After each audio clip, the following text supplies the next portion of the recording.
Assalamualaikum warahmatullahi wabarakatuh.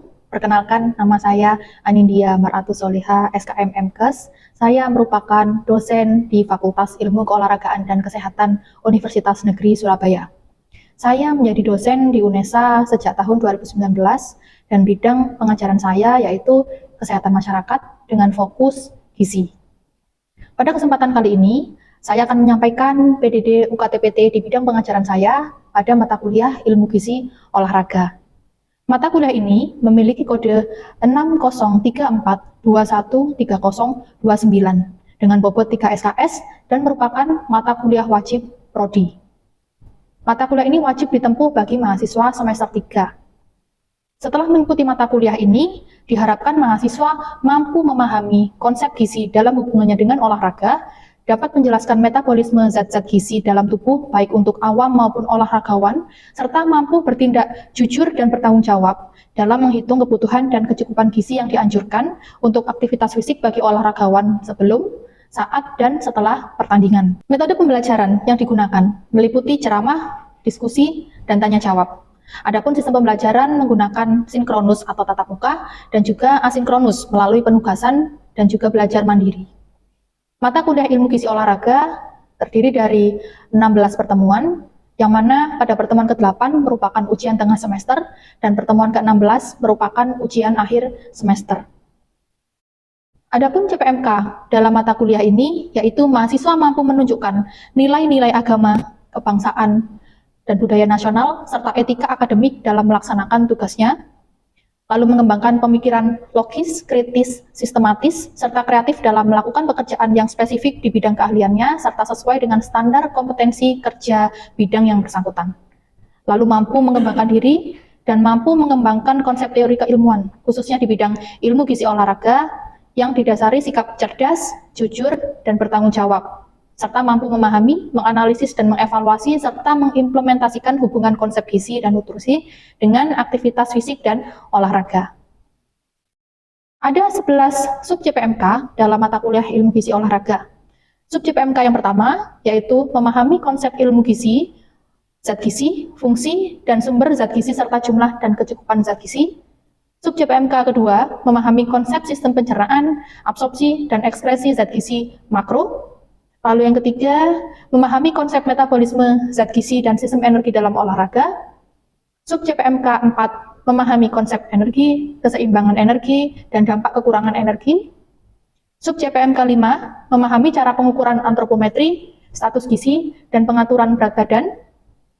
Sub CPMK 6, memahami cara menghitung kebutuhan energi berdasarkan nilai SDA dan aktivitas fisik. Sub CPMK 7, memahami perhitungan nilai kalori makanan dengan daftar komposisi bahan makanan atau daftar bahan makanan penukar dan juga ukuran rumah tangga. Sub CPMK 8, memahami cara menghitung kebutuhan cairan dan suplemen bagi atlet.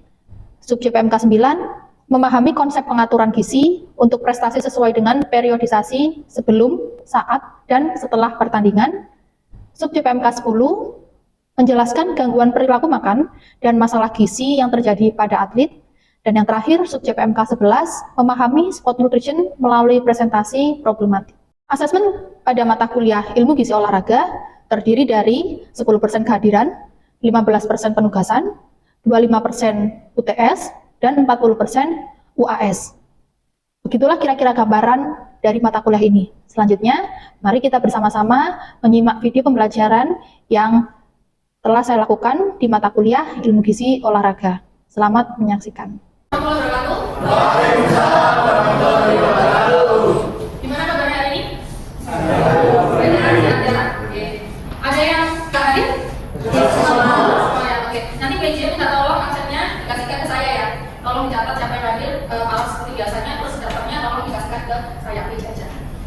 Oke, kita masuk ke minggu 10 ya. Minggu 10 kita akan belajar mengenai perhitungan kalori makanan dan kebutuhan gizi individu. Nah, tapi sebelum kita masuk ke materi, ada yang ingat nggak kemarin kita belajar apa minggu kemarin? Ya. Mari kita belajar tentang menghitung kebutuhan energi berdasarkan nilai SDA. Oke, betul ya. Jadi kemarin kita belajar mengenai bagaimana cara menghitung kalori berdasarkan SDA. Apa itu SDA? Specific Dynamic Action. Lalu kita juga belajar mengenai BMR ya, basal metabolisme rate. Nah, materi yang minggu lalu itu juga akan berkaitan dengan materi minggu ini. Ya, jadi saya harap konsentrasinya karena ini juga akan berkaitan dengan perhitungan ya. Jadi melibatkan anak-anak. Jadi saya harap teman-teman bisa benar-benar memperhatikan materi hari ini. Nah, apa yang akan kita pelajari hari ini? Ya, ini ada 4 ya, ada 4 pokok bahasan. Yang pertama mengenai penentuan jumlah zat gizi. Jadi nanti kita akan belajar ya bersama-sama menentukan besaran persentase masing-masing zat gizi makro dan menghitung jumlahnya dalam gram. Lalu yang kedua kita menentukan satuan bahan makanan penuturan atau BMP. Jadi nanti di pertemuan kali ini akan banyak kalian mendengar istilah-istilah singkatan atau akronim. Dan nanti tolong dibiasakan, nanti ada BMP, nanti ada TKPI, BKPM. Nah, itu nanti tolong difamiliarkan ya dengan akronim-akronim ini. Lalu yang ketiga kita akan menyusun menu. Jadi dari kita menghitung BMP, lalu kita menyusun menu berdasarkan hasil perhitungan BMP. Selanjutnya kita akan menghitung nilai gizi aktual makanan menggunakan alat bantu TKPI atau tabel komposisi pangan Indonesia dan juga BKPM atau daftar komposisi bahan makanan. Lalu membandingkan hasilnya dengan perhitungan BMP. Nah, kenapa sih kok kalian harus belajar materi hari ini? Karena ini materi yang akan kita pelajari bersama. Nantinya kalian diharapkan bisa memahami cara perhitungan kebutuhan gizi individu.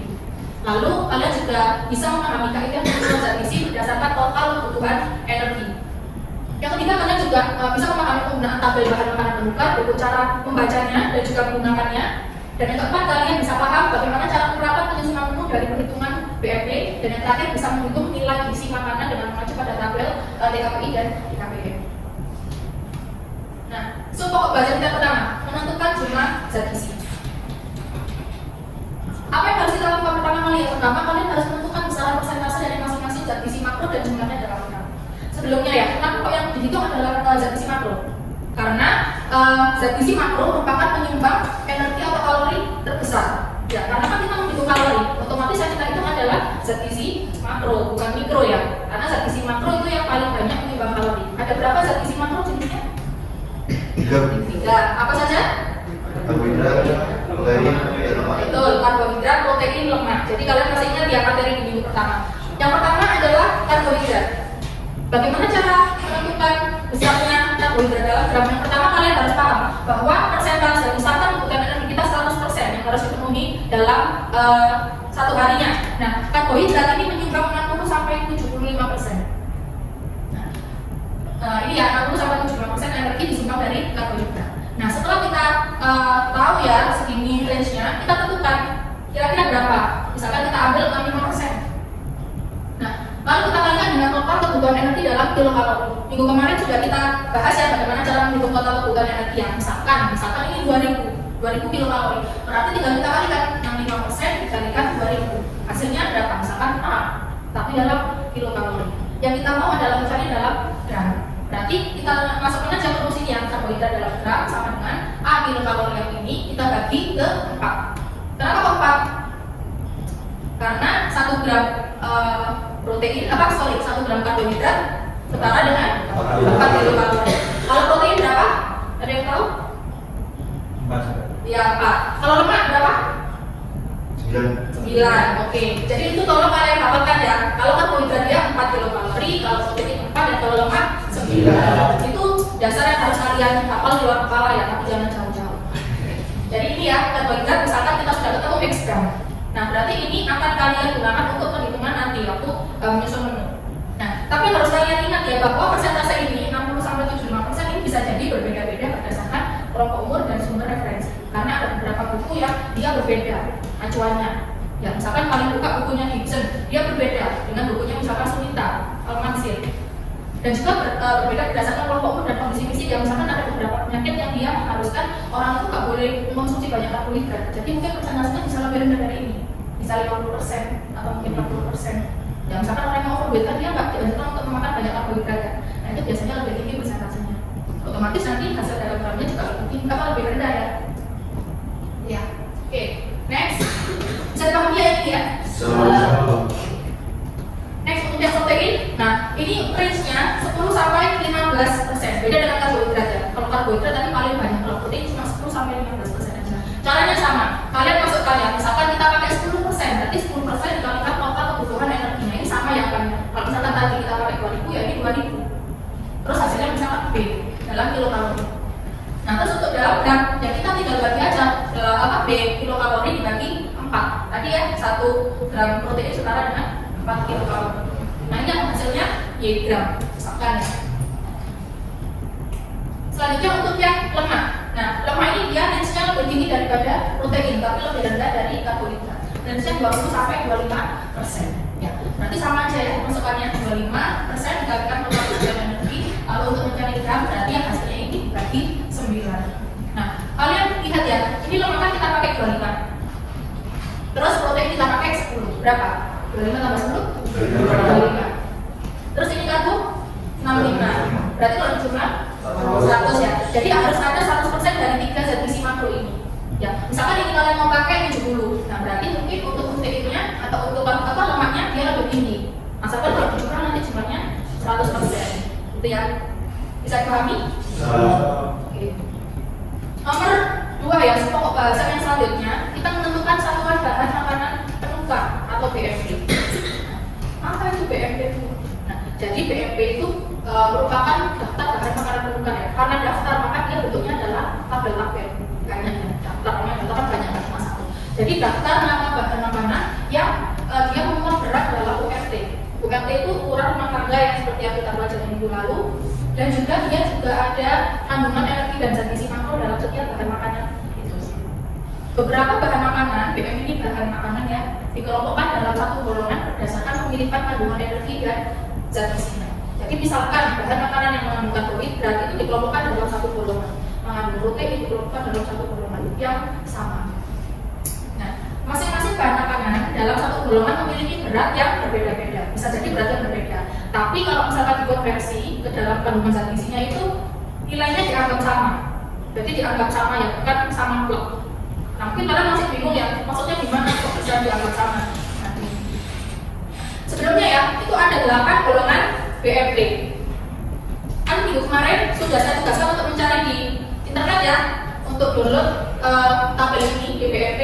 Nah, kalau kalian buka di tabel itu akan ada 8 golongan. Mulai dari golongan yang pertama sumber karbohidrat, lalu golongan 2 sumber protein hewani, golongan 3 sumber protein nabati, golongan 4 sayuran, golongan 5 buah dan gula, lalu 6 susu, 7 minyak, dan 8 golongan makanan tanpa kalori. Yang golongan 8 ini tambahan ya, karena dulu dia tidak ada. Dulu sampai golongan 7 aja. Terus ada update terbaru dan tambahan 1 golongan, itu golongan 8. Nah, ini contoh untuk golongan 1 ya. Jadi golongan 1 ini adalah bahan makanan sumber karbohidrat, di mana satu satuan penukarnya dia terdiri dari 175 kalori, 4 gram protein, dan 40 gram karbohidrat. Nah, kalian perhatikan ya, misalkan nasi 100 gram, itu kalau kita konversi ke URT setara dengan 3/4 gelas. Gelasnya apa? Gelas gerimbing ya, gelas gerimbing. 100 gram nasi atau 3/4 gelas itu mengandung 175 kalori, 4 gram protein, dan 40 gram karbohidrat. 100 gram nasi ini, misalkan kita tukar dengan mie basah, itu mengandung kalori yang sama, asalkan berat mie-nya itu 200 gram. Jadi 100 gram nasi setara dengan 200 gram mie basah atau 12 mie basah. Di mana 200 gram mie basah ini mengandung 175 kalori, 4 gram protein, dan 40 gram karbohidrat juga. Jadi kalau misalkan kalian ingin dapat asupan baik karbo 175 kalori, terus kalian nggak mau makan nasi misalnya, kalian ingin makan yang lain, kalian boleh makan mie basah sebanyak 200 gram. Kalau kesulitan, bu masak mie bambu 200 gram, kalian boleh kira-kira 12 nggak sampai nggak itu. Atau mungkin kalian bosan makan mie basah, kalian ingin makan bubur, misalkan lagi sakit, tapi tetap energinya harus terpenuhi ya, kalian bisa makan bubur. Kalau bubur 400 gram atau setara dengan 12. Kenapa kok bubur kok lebih berat? Karena bubur yang mengandung air, beda dengan nasi ya, makanya dia bubur ini lebih berat, 400 gram bubur setara dengan ini kalori. Jadi dapat disimpulkan ya bahwa satu penukar nasi adalah 100 gram atau setara dengan URT 3/4 gelas. Satu penukar nasi tadi bisa ditukar dengan kentang. Misalkan 2 buah kentang biji sedang ya. Misalkan kalau kalian ke pasar, mungkin kalian tahu bahwa kentang itu ukurannya macam-macam ya. Ada yang kecil, ada yang sedang, ada yang gede. Nah, kentang yang sedang 2 buah itu setara dengan 1 piring satu URT nasi, 100 gram nasi ini. Atau bisa ditukar dengan 200 gram mie basah. Jadi ketiga ini kandungannya sama, yaitu 175 kalori, 4 gram protein, dan 40 gram karbohidrat. Meskipun bahan makanannya berbeda. Dari sini bisa dipahami Saya. Selanjutnya, kita bisa menghitung satuan BMP dari jumlah zat gizi yang sudah ditentukan. Misalkan tadi ya di awal kebutuhan karbohidrat X gram. Nah, BMP golongan 1 sumber karbohidrat tadi mengandung 40 gram karbohidrat. Ini ya, mengandung 40 gram karbohidrat. Berarti kalau kita ingin memperkirakan satuan BMP, satu satuan bahan makanan pokok untuk golongan 1, kita tinggal masukkan rumus ini. Misalkan kebutuhan karbohidratnya dalam gram berapa? Misalkan 240 dibagi dalam satu satuan dia mengandung berapa karbohidrat? 40 gram. Berarti 240 dibagi 40 berapa? 6. 6 kita tulis di sini. Jadi untuk karbohidrat dia ada 6 satuan yang harus dipenuhi dalam satu hari. Terus kita isi aja. Jadi untuk energi karbohidrat kan dia 175 ya tadi ya, 175 kalori. Berarti 6 kali 175 untuk karbohidratnya dia 40, 6 kali 40. Terus untuk lemak, untuk protein 4 ya tadi ya, 6 kali 4. Dan dia tidak mengandung lemak ya, makanya lemaknya dia kosong. Nah, yang ketiga kita akan belajar bagaimana nyusun menu. Tadi kita sudah dapat bahwa untuk karbohidrat dia satu satuannya adalah 6 yang harus dipenuhi dalam setiap harinya. 6 tadi harus kita distribusikan ke dalam makan satu hari. Jadi dalam satu hari, teorinya itu kita makan makanan besar itu sebanyak 3 kali. Makan besar itu sarapan, makan siang, makan malam. Terus ditambah 2 kali snack. 2 kali snack itu snack siang dan snack sore atau malam. Tadi kita sudah dapat karbohidrat 6 satuan pembuka. 6 itu kita harus bagi mulai dari sarapan atau pagi ya sampai malam. Misalkan kita di pagi 1,5 P atau 1,5 pembuka. Di sini snack paginya setengah pembuka, siang 2 pembuka, 2 P. Jadi kita harus dapat kalau di total ya 1,5 terus tambah setengah tambah 2 itu harus 6 untuk karbohidrat. Begitu juga dengan protein. Protein kita bagi pagi harus ada proteinnya, di siang harus ada, di malam harus ada. Misalkan nanti ketemunya untuk protein 4, berarti ya mungkin di sini 1, di sini 1, di sini 1. Terus untuk snack yang setengah-setengah gitu. Nanti dalam satu hari ada apa? Begitu juga dengan yang lemak dan seterusnya, sayur. Ya. Dan ini ada beberapa model menggunakan untuk karbohidrat kita pakai KH, protein ini PN yang nabati, terus yang protein hewani PH. Lalu yang lemak ini ada lemak tinggi, lemak sedang, lemak rendah, LT, LS, LR, lalu juga ada sayur. Ya. Selanjutnya kita menentukan bahan makanan yang akan digunakan. Tentukan bahan makanan yang akan digunakan sebagai penumpang sesuai terdapat pada daftar BMP. Lalu lengkapi dengan gram dan pastikan jumlah BMP yang digunakan sudah sesuai dengan perhitungan. Jadi misalkan ya karbohidratnya tadi 6 P ya, 6 P. Kita bagi misalkan pagi dia 2, terus snack pagi dia setengah. Di sini mungkin 2, di sini mungkin 1, terus di sini berapa? Setengah. Nah, karbohidrat 2P ini maksudnya dia 2 satuan pemukar. Kalau 1 satuan pemukar dia berapa gram tadi karbohidrat? 100 ya, 100 gram karbohidrat itu 1 satuan pemukar. Berarti kalau 2P dia berapa? 200. Kalau 1P nya tadi dia kalorinya 175. Berarti kalau 2P berarti kalorinya berapa? 350. Berarti dalam makan pagi karbohidrat itu ada 2 satuan pemukar setara dengan 200 gram. Maka kalorinya adalah 350. Ini dari karbohidrat saja. Next, protein. Protein misalkan dalam satu hari kita ketemu 4P misalkan 4 satuan pemukar. Nah 4P ini kita distribusikan ya. Misalkan pagi dia 1P, siang misalkan dia 1P, malam ini 1P. Nah snack sore ini setengah, yang ini juga setengah. Kelihatan ya teman-teman ya? Misalkan untuk sumber karbohidrat, apa selain sumber protein? Kita pakai telur.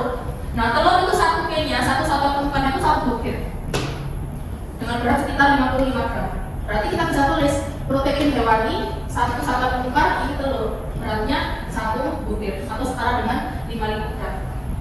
Nah ini kalorinya berapa? Nanti kalau kita pakai di sini akan 75. Sampai dimakan yang terakhir sebelum tidur itu kita makan apa aja kita catat di sini. Misalkan 1P malam, biasanya malam makan apa? Nasi goreng ya misalkan, nasi tiao, boleh kayak tiao. Kayak tiao di sini. Kayak tiao ada lauknya enggak?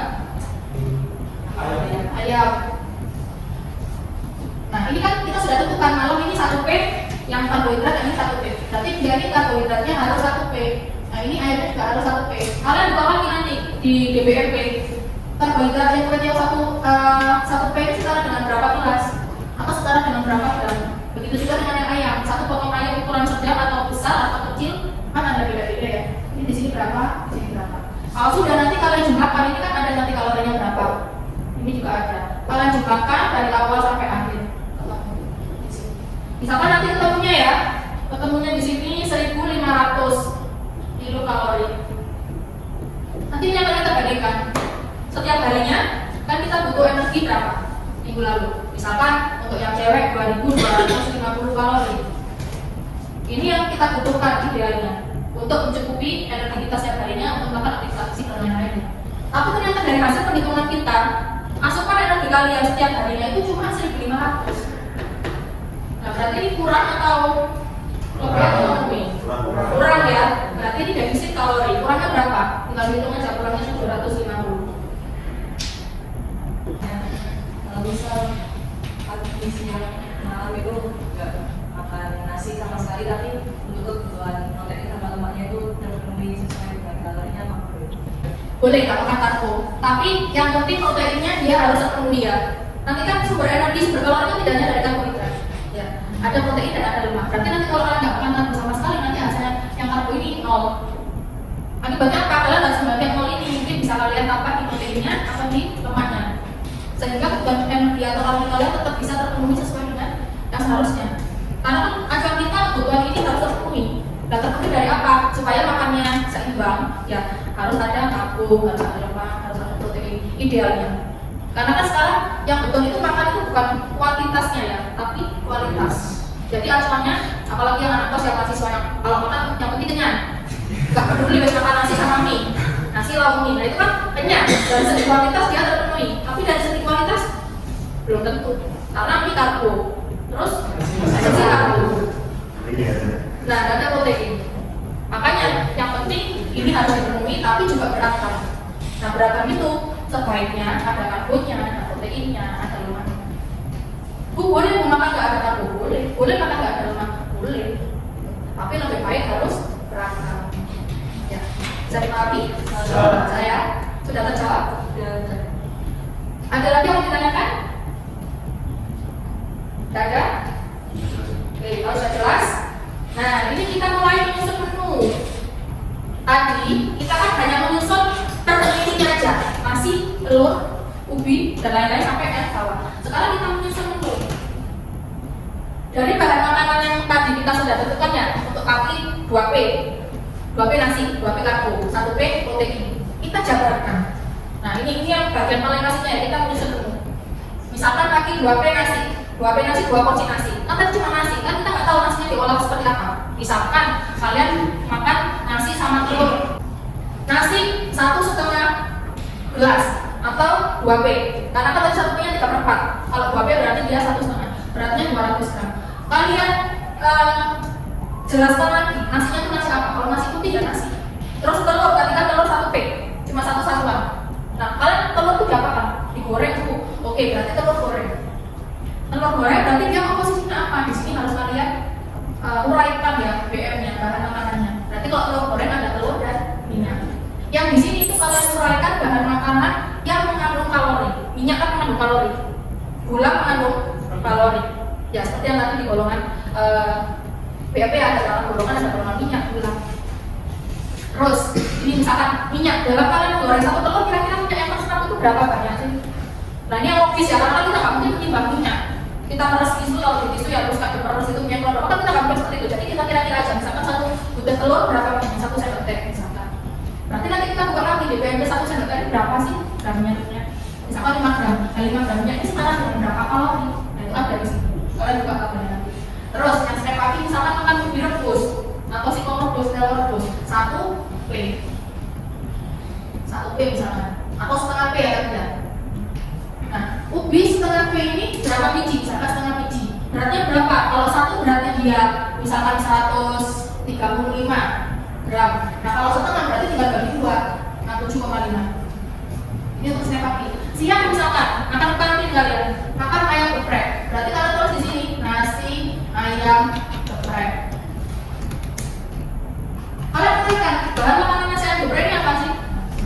Nasi, ayam. Ayam ini juga jangan asal ayam ya. Ayam apa? Bagian dada, bagian paha. Karena ayam dengan kulit dan ayam tanpa kulit itu berbeda kalorinya. Misalkan kalian ayam dada, sambal, lalapan, minyak. Kalian perhatikan di sini masih berapa sesuai dengan yang siang tadi. Kalian menentukan siang berapa satuan mutar begitu untuk lemak, untuk protein, untuk sayur berapa. Paduannya itu. Nanti kalian isi. Ketemu nanti asupan real kalian setiap harinya. Sampai kalian makan yang padat yang seperti itu. Rajinnya jangan ditanyakan. Jelas? Kalau jelas, kita masuk ke pokok bahasa terakhir ya. Menghitung nilai gizi menu. Nah ini ya. Jadi kalian harus menghitung nilai gizi menu yang disusun menggunakan Excel berdasarkan nilai gizi yang ada di TKPI, Tabel Komposisi Pangan Indonesia.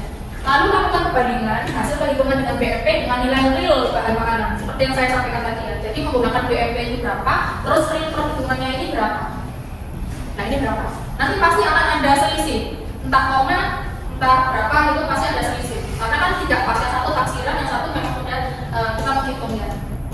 Dan hitung proses pemenuhan zat gizi berdasarkan hasil perhitungan dengan TKPI. Misalkan ini, dari kalian menghitung ternyata ketemu 1.500. Padahal ternyata kalian butuh 2.250. Berarti berapa persen yang sudah terpenuhi? Ya 1.500 dibagi 2.250 kali 100%. Nah ini adalah persentase zat gizi yang terpenuhi dalam satu hari. Ini nanti silahkan kalian kerjakan hubungan sebagai tugas ya, tugas individu. Kalian mencatat makanan yang kalian makan setiap harinya, mulai dari sarapan, terus makan siang, makan malam, terus kalau ada makan di luar itu misalkan kalian jajan tolong istirahat, atau kalian beli cimol, beli cireng, beli buah, makan makanan apapun itu ya. Atau kalian keluar dengan temennya ngadain tugas kelompok di kafe atau di mana, kalian beli milkshake, kalian beli boba, kalian catat semua di sana. Jadi makanan yang kalian makan dari pagi sampai malam kalian catat, kalian hitung kalorinya, terus nanti bandingkan dengan BMP dan bandingkan dengan kebutuhan energi secara teoritis berapa. Nanti kalian akan tahu bahwa ternyata saya defisit kalori, ternyata kalori saya lebih, ternyata kalori saya sudah pas, ternyata diet saya selama ini sudah betul, sudah memenuhi kebutuhan zat gizi kalian setiap hari. Itu adalah salah satu tujuan dari mata kuliah ini, supaya kalian bisa tahu bahwa yang kalian konsumsi sekarang apakah sudah sesuai, apakah sudah berapa dari kandungan zat gizinya, apakah kuantitasnya sudah memenuhi dan lain-lain. Karena apa yang kalian makan itu yang akan kalian panen ke depannya ya. Kalian sekarang sehat tapi tidak tahu 10-20 tahun kemudian. Bisa jadi kalian meskipun kalian olahraga sering bergerak, tapi kalau makanan kalian nggak benar juga akan berdampak ya.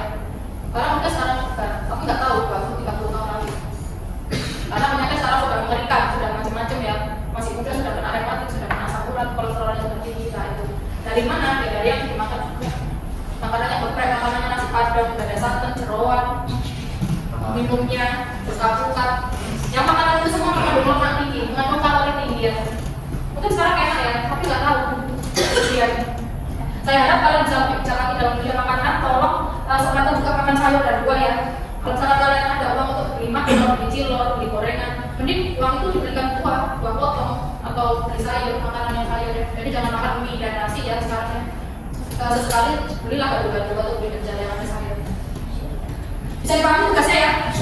Kalau sudah cukup, kuliah hari ini saya akhiri. Terima kasih atas perhatiannya. Semoga apa yang kita pelajari bersama bisa menjadi ilmu yang bermanfaat. Jadi di jalan untuk pulang nanti dan saya akhiri. Terima kasih. Wassalamualaikum warahmatullahi wabarakatuh.